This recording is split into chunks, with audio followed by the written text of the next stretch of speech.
Si pensabas que en la parte 1 habíamos mencionado a todos los autos más icónicos del cine, estabas equivocado. Y no lo digo yo, lo dijeron ustedes en los comentarios. Muchos dejaron sus propuestas. Reclamaron por los autos que faltaron y como acá escuchamos a la comunidad, armamos esta parte 2. Así que prepárate porque vamos a repasar otros 5 autos que dejaron una marca en la pantalla grande. Ata el cinturón que arrancamos. Puesto número 5.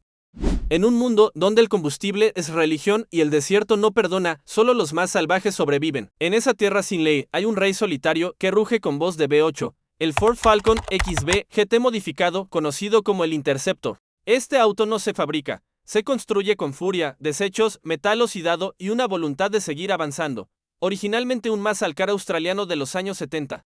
El Falcon fue transformado en algo mucho más salvaje. Capot recortado, escapes verticales, neumáticos de guerra y un supercargador falso. Y sí amigos, el supercargador era falso tristemente, solo giraba con un motor eléctrico. Pero no te dejes engañar, muchas de las unidades usadas en Fury Road eran totalmente funcionales. Modificadas artesanalmente por el equipo de producción, tenían motores V8 351 Cleveland reales, suspensiones adaptadas para el terreno hostil del desierto de Namibia, y refuerzos estructurales para soportar las brutales acrobacias. El Interceptor no necesitaba ser bonito, ni siquiera limpio, tenía que imponerse, tenía que parecer una extensión del trauma de Max, y lo logró. A lo largo de la película, lo vemos ser destruido, reparado, adaptado, siempre cambiando, siempre sobreviviendo, porque en el mundo de Mad Max, los autos no son herramientas, son símbolos de resistencia, de venganza, de humanidad. Lo curioso es que, pese a su importancia cultural, no hay evidencia de grandes estrategias de publicidad como las de otros autos del cine, y eso lo hace aún más místico. Es un ícono por mérito propio, no por campañas de marketing. George Miller, director de la saga, insistió en que todos los vehículos fueran reales, sin CGI. El resultado, una sinfonía de locura mecánica que dejó al público sin aliento y con arena hasta en los dientes. El Interceptor no ganó premios de diseño, no lo encontrarás en exposiciones de lujo, pero su imagen, su actitud y su presencia en pantalla lo convirtieron en una leyenda apocalíptica, porque en el fin del mundo no hay autos bonitos, solo los que sobreviven. Puesto número 4. A primera vista, Christine era todo elegancia, carrocería color rojo fuego con detalles en blanco, líneas aerodinámicas propias de los años 50. Y esas aletas traseras que parecían alas listas para despegar. Un coche que derrochaba estilo, una joya del diseño americano. Una belleza clásica que bien podría haber desfilado en una exposición de autos antiguos. Pero esa carrocería reluciente escondía algo más oscuro. Christine no era solo un Plymouth Fury, era una presencia viva, una entidad vengativa, un demonio con 4 ruedas y una obsesión enfermiza por su dueño. La película Christine, 1983, basada en la novela de Stephen King y dirigida por John Carpenter, transformó a este auto en el primer verdadero villano de metal del cine. No necesitaba un asesino detrás del volante ni un loco al acecho. Christine lo hacía todo sola, se manejaba sola. Elegía a sus víctimas y se regeneraba como si el daño fuera una simple molestia. Ni fuego, ni choques, ni la chatarra podían detenerla. El modelo real, el Plymouth Fury del 58, venía con un motor V8 de 5.2 litros, aunque para la película se usaron también versiones del Belvedere y Savoy, disfrazadas con los detalles del Fury.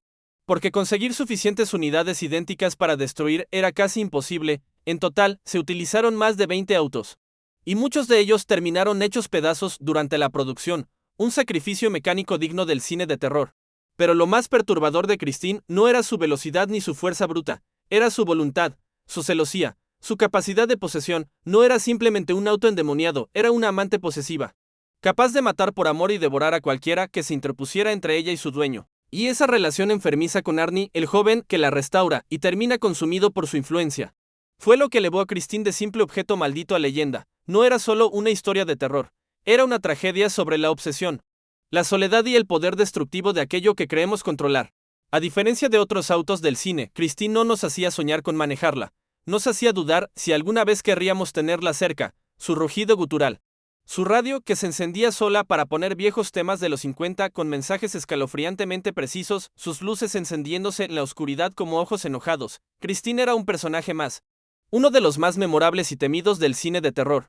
Y aunque muchas de las unidades que usaron para filmar fueron destruidas, unas pocas sobrevivieron. Y sí, todavía se dice que hay una o dos por ahí, restauradas, perfectas, esperando, porque algunos autos te llevan del punto A al B, pero Christine no se conduce, Christine te elige. Puesto número 3. Pero antes, recuerda suscribirte para mucho contenido del mundo automotriz. Continuamos, no es un auto, es una bestia blindada, una criatura salida del cruce entre un tanque militar y una pesadilla futurista. El Tumble, el batimóvil de la trilogía de Christopher Nolan.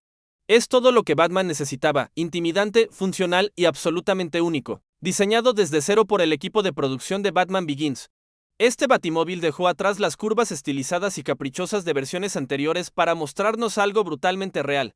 Y cuando decimos real, hablamos en serio, el Tumble existe, y funciona. Bajo su caparazón de placas angulares y su estética post-apocalíptica, se esconde un motor V8 5.7 litros Chevy que lo catapulta de 0 a 100 en menos de 6 segundos. Peso, cerca de 2.5 toneladas. Suspensión, adaptada de un Humvee militar. Capacidad para romper cosas, comprobada escena tras escena. El Tumble no necesitaba volar, pero lo hizo. Literalmente, en The Dark Knight hay una escena donde salta entre edificios y sí.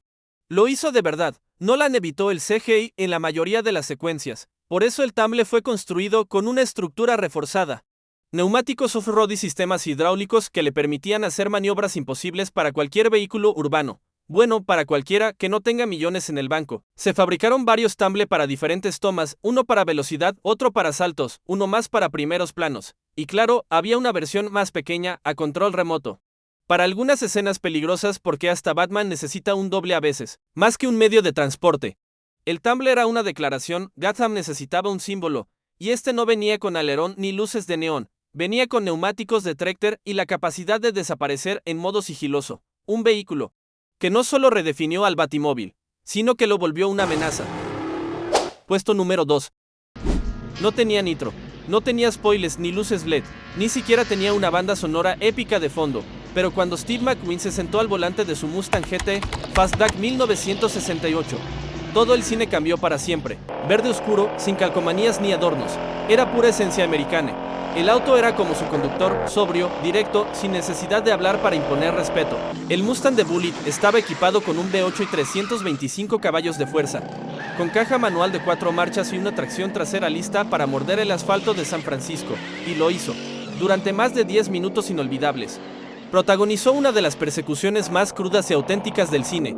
La cámara iba montada dentro del coche, los saltos eran reales y Steve McQueen conducía él mismo en muchas de las escenas, desafiando los límites de seguridad de la época y dejando grabada una sensación de adrenalina pura. No era una persecución con efectos, era un baile mecánico entre cazador y presa. Se usaron 2 Mustangs para el rodaje. Uno se perdió durante años y el otro fue recientemente restaurado y subastado por más de 3.7 millones de dólares, convirtiéndose en uno de los Mustang más caros de la historia. Ese Mustang no necesitó explosiones ni CGI, solo calles empinadas, chirridos de neumáticos, un rugido de motor grave. Fue cine puro. Fue historia sobre ruedas. Desde entonces, cada vez que alguien acelera un Mustang y se siente invencible, probablemente esté canalizando un poco del espíritu de Bullitt. Puesto número 1. Hay autos que se manejan, y hay autos que se visten. El Aston Martin DB5 es de esos que no se manejan con las manos, sino con los guantes puestos. Un caballero inglés hecho motor, acero y cuero, que no solo acompañó a James Bond, lo definió. Presentado por primera vez en Goldfinger 1964, el DB5 es mucho más que un clásico británico. Es el auto que nos enseñó que un espía no solo debía ser letal, sino elegante. Motor 4.0 litros V6.